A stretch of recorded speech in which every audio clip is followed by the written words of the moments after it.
Hello बच्चों, कैसे हैं? मैं हूं आलोक और ये है आपका अपना यूट्यूब चैनल न्यूटन एजुकेयर, जिसमें आज हम लोग पढ़ेंगे 10th क्लास के भौतिक विज्ञान के बारे में। तो देखते हैं भौतिक विज्ञान में कौन कौन सा चैप्टर है और कितना चैप्टर हमको टोटल पढ़ना है 10th क्लास में। तो चलिए शुरू करते हैं और देखते हैं क्या क्या है इसमें।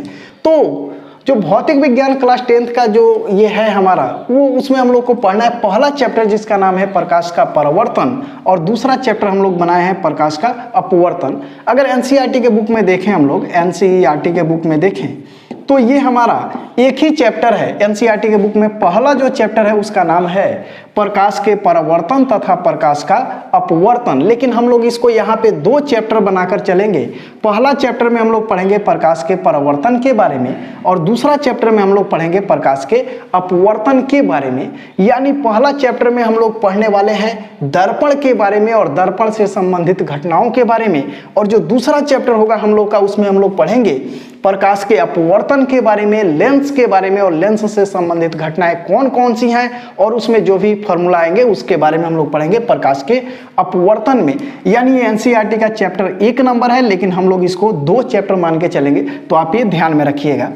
तीसरा जो चैप्टर हम लोग का होगा वो होगा मानव नेत्र, जिसमें हम लोग मानव नेत्र के बारे में पढ़ेंगे, प्रकाश के प्रकीर्णन के बारे में पढ़ेंगे और प्रिज्म से संबंधित घटनाओं के बारे में पढ़ने वाले हैं। इसमें बहुत मजा आने वाला है ये पूरे चैप्टर में। जो 4 नंबर चैप्टर है उसमें हम लोग पढ़ेंगे विद्युत धारा के बारे में, और विद्युत धारा से संबंधित बहुत सारे फॉर्मूला निकालेंगे और उसमें हम लोग बहुत सारा न्यूमेरिकल करने वाले हैं।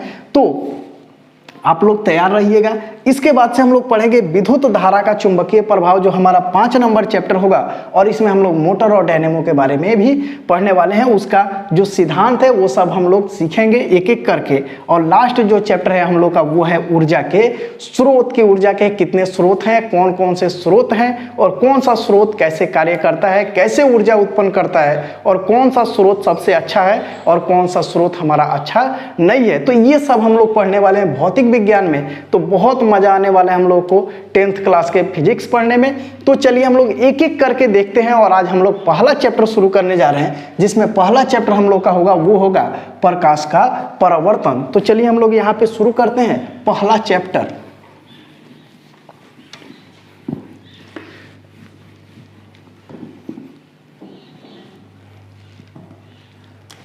तो पहला चैप्टर जो होगा हम लोग का, पहला जो चैप्टर होगा वो होगा प्रकाश का परावर्तन। प्रकाश का परावर्तन। तो प्रकाश के परावर्तन में हम लोग देखने वाले हैं क्या क्या है, कौन कौन सा घटना घटने वाला है। तो इसमें पहला क्वेश्चन हम लोग क्वेश्चन आंसर करके पढ़ेंगे एक एक करके, और आप लोग अपना नोट्स बनाते चलिएगा, हैंड रिटन नोट्स बनाइएगा, क्योंकि अपने हाथ से जो नोट्स बनाइएगा वो सबसे बेहतर होगा। तो किसी पे आप निर्भर मत रहिएगा। तो मैं बना रहा हूँ, बोर्ड पे लिखूंगा जो भी, आप लोग उसको वीडियो को पॉज करके आप नोट्स अपना बनाते चलिएगा। एक कॉपी पेन जरूर रखिएगा साथ में। और तो इसमें हम लोग का पहला जो क्वेश्चन होने वाला है वो कौन सा क्वेश्चन है, क्या है? तो सबसे पहले तो हमको ये जानना जरूरी है कि प्रकाश होता क्या है। अगर आपसे कोई पूछ दे कि प्रकाश के परावर्तन के बारे में पढ़ रहे हैं, तो बताइए प्रकाश है क्या? तो सबसे पहला जो हमारा ये क्वेश्चन होगा वो है प्रकाश क्या है।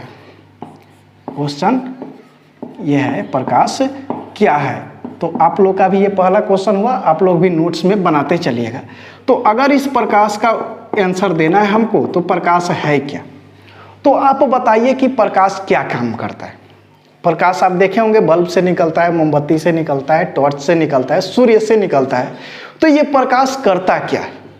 तो सबसे पहले अगर आपसे पूछा जाए कि प्रकाश क्या है, तो आप बोल सकते हैं प्रकाश एक ऐसा भौतिक माध्यम है, एक ऐसा भौतिक कारक है जिसकी उपस्थिति में हम किसी वस्तु को देख पाते हैं। यानी इसका जो आंसर होगा वो क्या होगा, प्रकाश क्या है? तो आप बोल सकते हैं प्रकाश वह भौतिक कारक है जिसकी सहायता से हम किसी वस्तु को देख पाते हैं। या आप ऐसे ही बोल सकते हैं प्रकाश एक प्रकार का ऊर्जा है जिसकी उपस्थिति में हम किसी वस्तु को देख पाते हैं। तो इसका जो प्रकाश क्या है, इसका आंसर क्या होगा? तो इसका आंसर हम लोग लिखते हैं।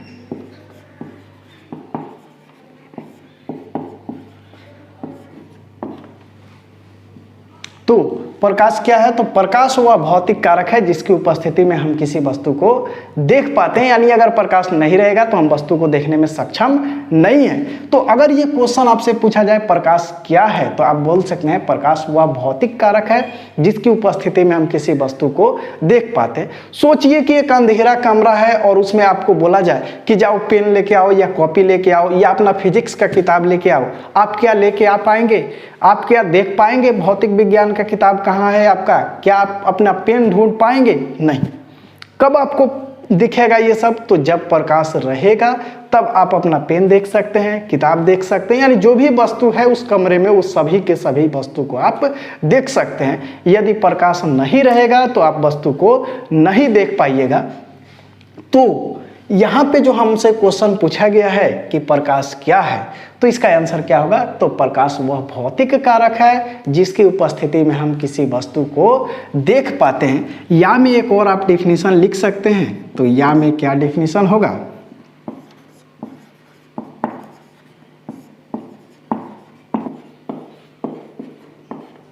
तो दूसरा जो हमारा ये आंसर होगा इसका प्रकाश का ही दूसरा जो होगा, या में एक और हम परिभाषा लिख सकते हैं, प्रकाश ऊर्जा का एक रूप है, यानी प्रकाश एक प्रकार का ऊर्जा है। और यह कैसा ऊर्जा है? तो जिसकी सहायता से हम किसी वस्तु को देख पाते हैं, यानी यह एक ऐसा ऊर्जा है जिसकी उपस्थिति में हम किसी वस्तु को देख पाते हैं या जिसकी सहायता से हम किसी वस्तु को देख पाते हैं। अगर आपसे बोला जाए कि कौन सा ऊर्जा है जिसकी उपस्थिति में या जिसकी सहायता से हम वस्तु को देखते हैं, तो वह आपका आंसर क्या होगा? वो है प्रकाश ऊर्जा। क्या आप और किसी ऊर्जा की उपस्थिति में वस्तु को देख पाते हैं? नहीं, आप किसी और ऊर्जा की उपस्थिति में वस्तु को नहीं देख पाएंगे। यानी प्रकाश ऊर्जा ही एक ऐसा ऊर्जा है जिसकी उपस्थिति में हम किसी वस्तु को देख पाते हैं। तो अगर ये क्वेश्चन है कि प्रकाश क्या है, पहला क्वेश्चन है आपका ये, आप इसको नोट्स में अपने लिख लीजिए कि प्रकाश क्या है, और ये इसका दो आंसर है, तो आप ये समझ गए, लिख लिए। चलिए हम लोग दूसरा क्वेश्चन देखते हैं। तो ये तो हो गया प्रकाश क्या है। अब हमारा क्वेश्चन ये है कि प्रकाश जो है ये कहाँ से उत्पन्न होता है, कौन से, यानी प्रकाश स्रोत किसे कहते हैं। तो क्वेश्चन हम लोग का क्या होगा? तो हम लोग का क्वेश्चन होगा 2 नंबर,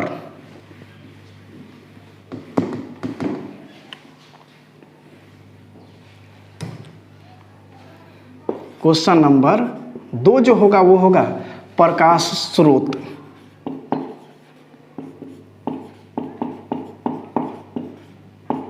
प्रकाश स्रोत किसे कहते हैं? प्रकाश स्रोत किसे कहते हैं? तो आपका जवाब क्या होगा? तो आपका आंसर होगा, अगर आपसे पूछा जाए स्रोत यानी प्रकाश का स्रोत किसे कहते हैं, तो आप बोल सकते हैं वे वस्तुएं जिससे प्रकाश निकलता है प्रकाश स्रोत कहलाता है। यानी वे वस्तुएं जिनसे प्रकाश निकलता है प्रकाश स्रोत कहलाता है। तो आप बोल सकते हैं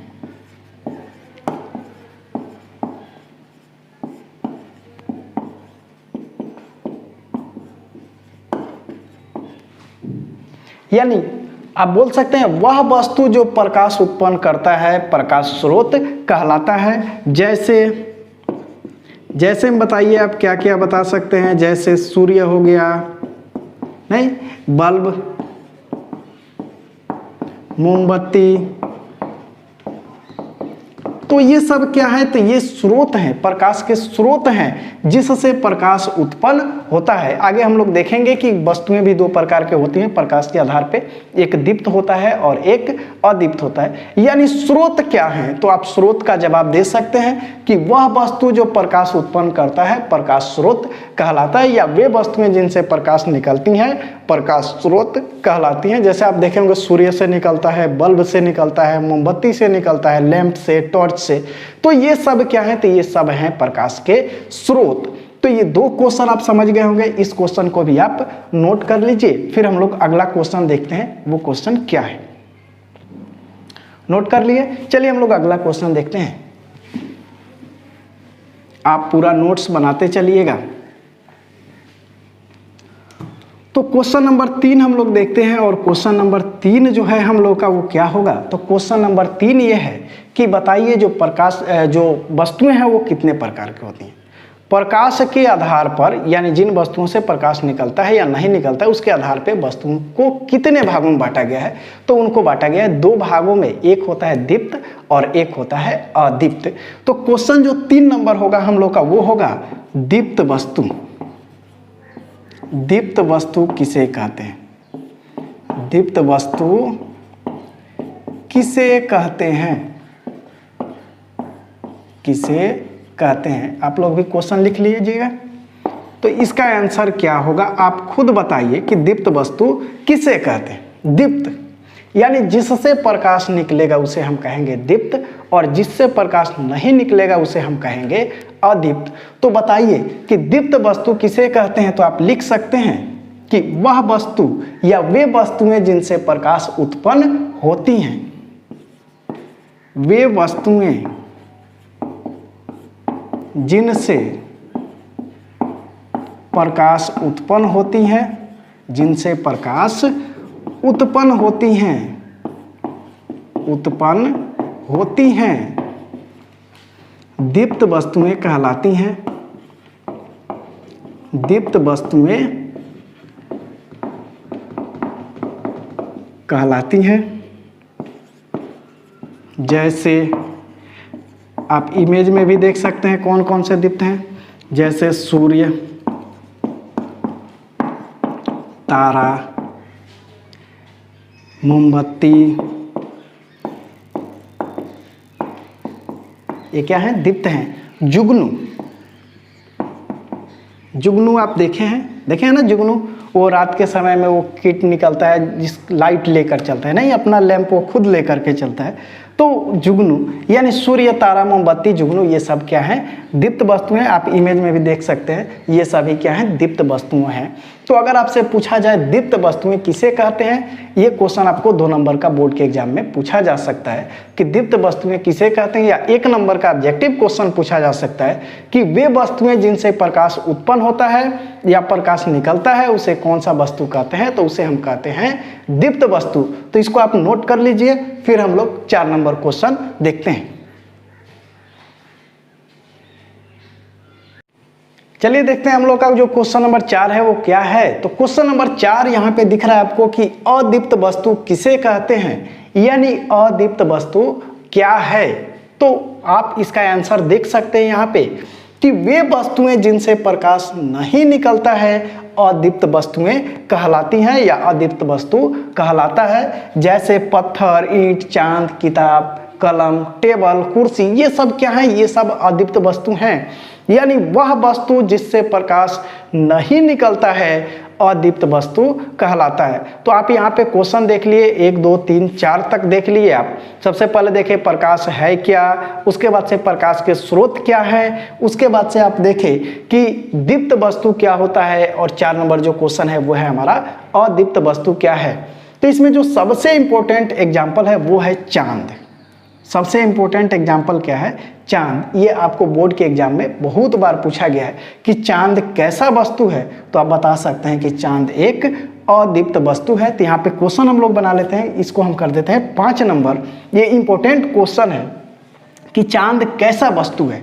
तो चांद अदीप्त वस्तु है, यानी उसका स्वयं का प्रकाश नहीं होता है, उससे प्रकाश उत्पन्न नहीं होता है। लेकिन आप तो देखते हैं कि रात में चांद से प्रकाश आ रहा है, चांदनी रात दिखाई देता है, नहीं? तो आप कह सकते हैं यहाँ पे कि चांद एक अदीप्त वस्तु है। लेकिन अगर कोई पूछ दे क्यों, नहीं बताओ क्यों, आप तो जानते हैं कि जिससे प्रकाश निकलता है वह दीप्त है, फिर तो चांद से प्रकाश आता है, लेकिन आप बोल रहे हैं अदीप्त है, क्यों? तो क्यों का जवाब क्या होगा, तो उसको हम लोग थोड़ा सा समझते हैं एक्चुअली में होता क्या है। मान लेते हैं हमारा ये है पृथ्वी, नहीं, और ये हो मान लो कि तुम खड़े हो यहाँ पे रात में और देख रहे हो ऊपर, और यहाँ पे ये है चांद, नहीं? अब ये चांद से तो प्रकाश आता है, नहीं? लेकिन ये प्रकाश जो है ये चांद का नहीं होता है। होता क्या है एक्चुअली में, अगर ये सूर्य है तो सूर्य से प्रकाश आता है चांद पर, और चांद क्या करता है, तो चांद उस प्रकाश को परावर्तित कर देता है। तो यहाँ से जो देखता है उसको ऐसा लगता है कि ये प्रकाश चांद से आ रहा है, लेकिन एक्चुअल में वो प्रकाश कहाँ से आ रहा है? तो एक्चुअल में वो जो प्रकाश आता है वो आता है सूर्य से। मान लीजिए आपका दोस्त बैठे हुए हैं कहीं पे और आप एक लिए हैं छोटा सा आईना, और इधर से सूर्य का प्रकाश आ रहा है और आप उसको आईने पे ऐसे क्या करते हैं, परावर्तित करा देते हैं उसके आंख पे। तो उसको तो ऐसा लगता है कि प्रकाश आपके पास से उस आईने से निकल के जा रहा है, लेकिन वो प्रकाश कहाँ से आ रहा होता है? तो वह आ रहा होता है सूर्य से। यानी आईना से प्रकाश नहीं निकलता है, आईना प्रकाश उत्पन्न नहीं करता है, वो परावर्तित कर सकता है। ठीक उसी प्रकार जो चांद से ये प्रकाश हमको दिखाई देता है वो चांद से नहीं आता है। तो कहाँ से आता है? तो वह प्रकाश आता है सूर्य से, और सूर्य के प्रकाश को परावर्तित करता है, इसलिए हम चांद को कहते हैं अदीप्त वस्तु। तो अगर आपसे पूछा जाए कि चांद कैसा वस्तु है, तो इसका जवाब क्या होगा? तो चांद एक अदीप्त वस्तु है, क्योंकि चांद का स्वयं का प्रकाश नहीं होता है। तो ये बहुत ही इंपॉर्टेंट क्वेश्चन है कि चांद कैसा वस्तु है। तो चांद एक अदीप्त वस्तु है। आप इस 4 नंबर क्वेश्चन और 5 नंबर क्वेश्चन को भी आप नोट कर लीजिए। फिर से हम लोग अगला क्वेश्चन देखते हैं।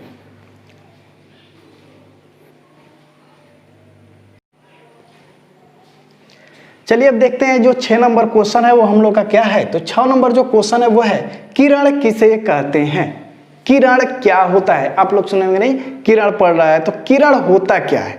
तो किरण क्या होता है? तो इसका एक डेफिनेशन है, जब प्रकाश चलता है तो वह जिस पथ पर चलता है उस पथ को हम कहते हैं किरण। यानी प्रकाश जिस पथ पर चलता है, प्रकाश जिस पथ पर गमन करता है, चलता है, उस पथ को हम कहते हैं किरण। तो अगर आपसे पूछा जाए किरण किसे कहते हैं, तो आप लिख सकते हैं प्रकाश जिस पथ पर गमन करता है, प्रकाश जिस पथ पर गमन करता है, प्रकाश जिस पथ पर गमन करता है किरण कहलाता है। किरण कहलाता है। यानी प्रकाश जिस पथ पर गमन करता है उस पथ को हम क्या कहते हैं? किरण कहते हैं। मान लीजिए ये यहाँ पे कोई स्रोत है, नहीं, प्रकाश स्रोत है, प्रकाश स्रोत है। जब इससे प्रकाश निकलेगा तो क्या होगा? मान लीजिए इस पथ पर ऐसे गमन कर रहा है, इस पथ पे सीधी रेखा में ये चल रहा है, तो उसी को हम क्या कहते हैं? उसको हम कहते हैं किरण। यानी प्रकाश जिस पथ पर, जिस रास्ते पर चलता है उस पथ को हम क्या कहते हैं? किरण कहते हैं। तो अगर आपको याद रखना है इसको, तो कैसे याद रखिएगा? तो आप याद रखिए किरण, किरण का मतलब क्या हुआ? तो किरण का मतलब हुआ प्रकाश जिस रास्ते पे चलता है। यानी प्रकाश जिस रास्ते पे चलता है उस रास्ते को, उस पथ को हम कहते हैं किरण। तो ये क्वेश्चन नंबर 6 जो है हम लोग का, किरण किसे कहते हैं? तो प्रकाश जिस पथ पर गमन करता है उस पथ को, यानी जिस पथ पर गमन करता है, किरण कहलाता है। यानी वह पथ किरण कहलाता है। जैसे यहाँ पे कोई स्रोत है और इसे प्रकाश निकल करके चल रहा है, तो ये जो पतला पतला लाइनिंग है, इसी लाइनिंग को हम कहते हैं किरण। आप देखिए अगर बल्ब जलता है तो इस तरह का पतला लाइनिंग आप देखे होंगे, नहीं देखे हैं तो आप यहाँ पे मोबाइल अपना ले लीजिएगा और कोशिश करिएगा उसमें देखने का। जैसे यहाँ पे देखिए, यहाँ से प्रकाश निकल रहा है और ये निकल रहा है तो ऐसा लग रहा होगा इसमें से पतला पतला लाइनिंग। आप ध्यान से देखिए, पतला पतला लाइनिंग जैसे दिख रहा होगा। यदि नहीं दिख रहा होगा वीडियो में तो आप खुद से मोबाइल लेकर के या टॉर्च लेकर के जलाइएगा तो देखिएगा उसमें से लाइट निकलता है पतला पतला, और उसी को हम क्या कहते हैं? तो उसको हम कहते हैं किरण। यानी प्रकाश जिस पथ पर गमन करता है उस पथ को हम कहते हैं किरण। अब अगला जो क्वेश्चन है हम लोग का वो होगा क्वेश्चन नंबर 7। तो चलिए हम क्वेश्चन नंबर 7 देखते हैं कि 7 नंबर क्वेश्चन क्या होगा। तो क्वेश्चन नंबर जो 7 है हमारा वो है किरण पुंज। किरण पुंज, किरण पुंज किसे कहते हैं? किसे कहते हैं? ये छोटा छोटा हमारा क्वेश्चन है, 2-2 नंबर का क्वेश्चन है, आप देख सकते हैं। तो किरणों के समूह को अभी अभी हम लोग देखें कि अगर ये स्रोत है तो इससे बहुत सारा किरण निकल रहा है। अब ये जो किरण है इसी का जो समूह है, ये जो समूह है, बहुत सारा किरण का जो समूह दिख रहा है, उसी को हम कहते हैं किरण पुंज, यानी किरणों के समूह को क्या कहा जाता है? किरण पुंज कहा जाता है। तो यहाँ पे क्या लिख सकते हैं? किरण पुंज किसे कहते हैं? तो आप लिख सकते हैं किरणों के समूह को, यानी बहुत सारा यदि किरण होगा तो किरणों के समूह को, किरणों के समूह को क्या कहा जाता है? तो किरण पुंज कहा जाता है, किरण पुंज कहा जाता है। तो ये हमारा क्वेश्चन हो गया कितना तक? तो ये हमारा क्वेश्चन हो गया 7 नंबर। आप भी ऐसे क्या करिएगा, क्वेश्चन वाइज क्वेश्चन आंसर करके आप नोट्स बनाइएगा, तो आपको पढ़ने में भी आसानी होगा। और इसी क्वेश्चन वाइज हम लोग क्या करेंगे, रिवीजन भी करेंगे। बाद में जब हम लोग का एग्जाम नज़दीक आएगा तो हम लोग इसी तरह से क्वेश्चन वाइज क्या करेंगे, रिविजन करेंगे। तो आप एक काम करिएगा, इस तरह से आप नोट्स बनाते चलिएगा, और इसका मैं कोशिश करूँगा कि PDF फाइल बना करके और आप लोग के लिए अपलोड कर दूँ, ताकि वहाँ से आप डाउनलोड कर सकते हैं। तो आपका नोट्स भी हो जाएगा, लेकिन अपना खुद का नोट्स जरूर बनाइएगा, क्योंकि अपना जो नोट्स बनाइएगा वो सबसे बेहतर होता है। क्योंकि आप अपने मन से बनाए हैं, आप उसको अपने हाथ से लिखे हैं, तो आपको ज़्यादा समझ में आता है। तो आप अपने हाथ से जरूर बनाइएगा नोट्स को। तो किरण पुंज किसे कहते हैं? तो किरणों के समूह को। इसका आंसर क्या हो जाएगा? तो इसका जो आंसर होगा वो होगा किरणों के समूह को किरण पुंज कहा जाता है। यानी मान लीजिए बहुत सारा अगर किरण का समूह है, जैसे आप यहाँ पे देखें कि ये जो स्रोत है इससे निकल रहा है, तो ये जो समूह है इसको हम किरण पुंज कहते हैं। अब ये जो किरण पुंज होता है वो कितने प्रकार का हो सकता है? तो क्वेश्चन नंबर जो 7 है उसको हम लोग देखते हैं, क्वेश्चन नंबर 7 को, कि किरण पुंज कितने प्रकार के होते हैं। तो ये आपको बताना पड़ेगा किरण पुंज कितने प्रकार का होता है। तो क्वेश्चन नंबर 7 हम लोग यहाँ पे लिखते हैं,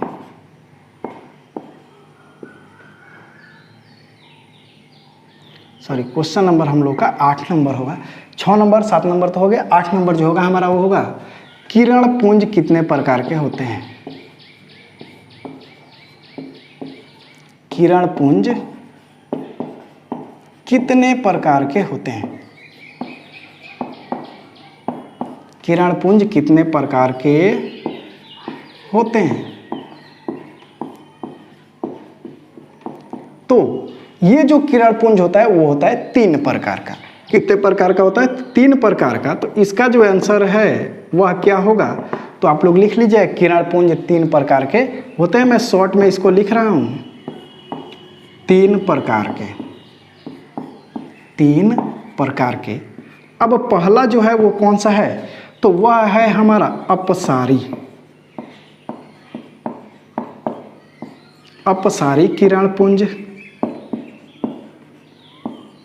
दूसरा जो है वो हम लोग का कौन सा है? तो वह है अभिसारी किरण पुंज, अभिसारी किरण पुंज। और जो तीसरा है वह कौन सा किरण पुंज है? तो वह है समांतर किरण पुंज, समांतर किरण पुंज। तो अपसारी किरण पुंज क्या होगा, अभिसारी किरण पुंज क्या होगा, और समांतर किरण पुंज क्या होगा? इसको हम समझते हैं। अपसारी, अपसारी और अभिसारी। अपसारी का मतलब हुआ वह किरण पुंज जो एक बिंदु से फैलता है, यानी वह किरण पुंज जो एक बिंदु से फैलता है। जैसे ये ऐसे देख रहे हैं, ये फैल रहा है इस बिंदु से, इस तरह से ये निकल रहा है, जैसे टॉर्च में से निकलता है। नहीं, अब देखें ना टॉर्च जला के, तो इस तरह से, यानी वह किरण पुंज जो एक बिंदु से फैलता है उसे हम कहते हैं अपसारी किरण पुंज। और वह किरण पुंज जो एक बिंदु पर मिलता है, फिर से बनाते हैं इसको, देखते हैं अच्छा से।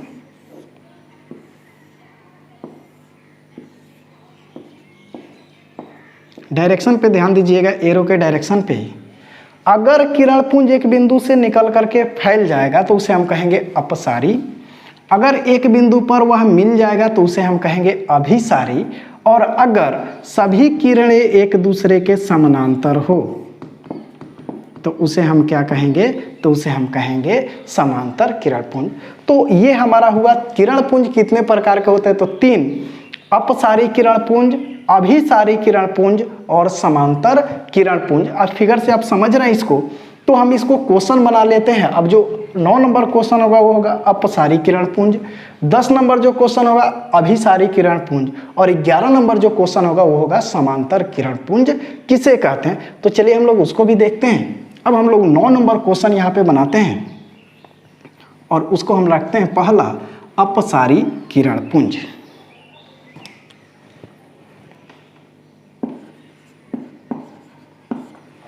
तो यहाँ पे जो हमारा 9 नंबर क्वेश्चन होगा वो क्या हो जाएगा, तो वो हो जाएगा अपसारी किरण पुंज।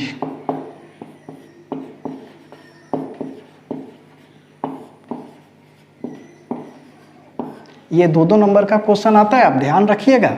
अपसारी किरण पुंज किसे कहते हैं, किसे कहते हैं, तो आप फिगर से भी ध्यान रखिएगा।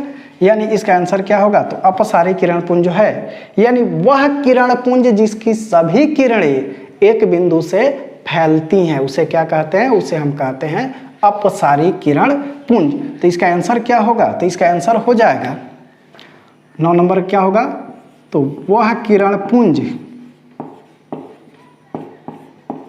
वह किरण पुंज जिसकी सभी किरणें, जिसकी सभी किरणें, जिसकी सभी किरणें, इसको मिटा देते हैं,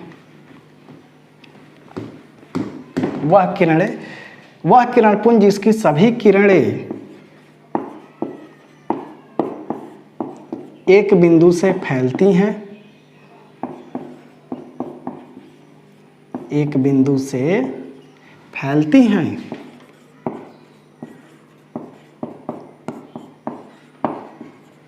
अपसारी किरण पुंज, अपसारी किरण पुंज कहलाती हैं, किरण पुंज कहलाती हैं।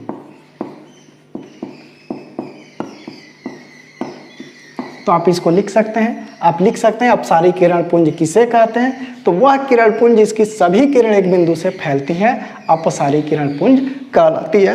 ये हो गया क्वेश्चन और ये हो गया इसका आंसर और ये फिगर के साथ आप बना लीजिएगा। अब जो अगला जो क्वेश्चन है, अब क्या हो जाएगा हमारा, अपसारी तो हो गया। अब हमारा जो 10 नंबर क्वेश्चन होगा वो क्या हो जाएगा, तो 10 नंबर जो क्वेश्चन है वो हो जाएगा अभिसारी किरण पुंज। सिर्फ यहाँ पे चेंज कर देंगे, आप लोग मत करिएगा ऐसा। अभिसारी किरण पुंज किसे कहते हैं, तो इसका भी आंसर क्या होगा, तो इसका आंसर हो जाएगा वह किरण पुंज जिसकी सभी किरणें एक बिंदु पर, एक बिंदु पर क्या होती हैं, एक बिंदु पर मिलती हैं,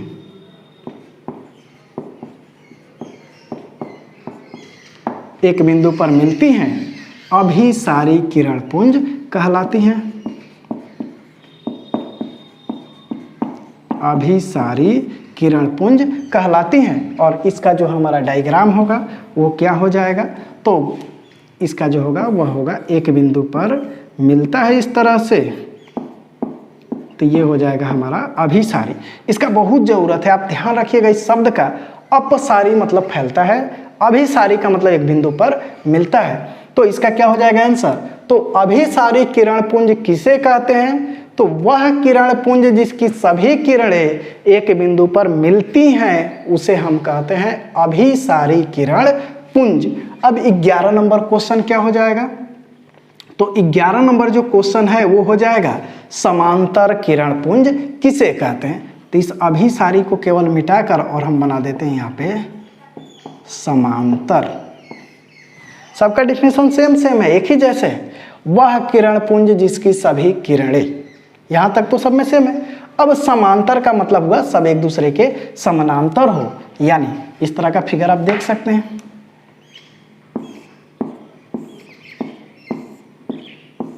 इसको कैसे बोलेंगे, तो आप बोल सकते हैं वह किरण पुंज, ये किरण पुंज है जिसकी सभी किरणें एक दूसरे के समानांतर हो, यानी वह किरण पुंज जिसकी सभी किरणें एक दूसरे के क्या हों, एक दूसरे के समानांतर हों, एक दूसरे के समांतर हों, समांतर हों, समांतर किरण पुंज कहलाती हैं, समांतर किरण पुंज कहलाती हैं। तो ये 11 क्वेश्चन आप लोग समझ रहे हैं और 11वां क्वेश्चन आप बना लीजिए। फिर हम लोग मिलेंगे अगले वीडियो में जिसमें हम लोग क्वेश्चन नंबर 12 से शुरू करेंगे। तब तक आप इसको पूरी तरह से आप तैयार कर लीजिए ताकि आपको कोई दिक्कत ना हो। हम लोग क्वेश्चन वाइज करके देखते हैं पहला चैप्टर में कितना क्वेश्चन होने वाला है टोटल। तो हम लोग जितना भी थ्योरेटिकल क्वेश्चन है उसको हम लोग एक जगह लिखेंगे और फिर से कुछ क्वेश्चन आएगा जो न्यूमेरिकल क्वेश्चन होगा तो उसको हम लोग एक जगह बनाएंगे। अभी से आप लोग एकदम नोट्स बनाते चलिए, क्योंकि नोट्स नहीं बनाइएगा फिर आप लोग क्या करते हैं, ज़्यादातर बच्चे बोलते हैं अरे और हो जाए और हो जाए और हो जाए। तो इस तरह से क्या होता है, जब ज़्यादा हो जाता है तो छोड़ना पड़ जाता है। इसलिए हमको देर नहीं करना है, अभी से एक एक करके हमको क्वेश्चन बनाते हुए चलना है। हमको दिन नहीं रखना है कि कल कर लेंगे, परसों कर लेंगे, अगले दिन कर लेंगे, ये कर लेंगे, वो कर लेंगे। हमको डेली इतना इतना थोड़ा थोड़ा मेहनत करना है। तो देखते हैं क्या होता है, रिजल्ट एकदम बढ़िया आएगा। और क्या, तो मेहनत करना है हमको, मेहनत रंग लाएगा जरूर। तो बस आज इतना ही रहने देते हैं और अगला जो क्वेश्चन नंबर होगा हम लोग का वो होगा 12 नंबर से, जो हम लोग अगले वीडियो में देखेंगे। तो बस आज इतना ही रहने देते हैं। यदि आप चैनल को सब्सक्राइब नहीं किए हैं तो तुरंत चैनल को सब्सक्राइब कर लीजिए, क्योंकि आपको टोटल चैप्टर मिलने वाला है एक जगह। तो बस इतना ही, धन्यवाद।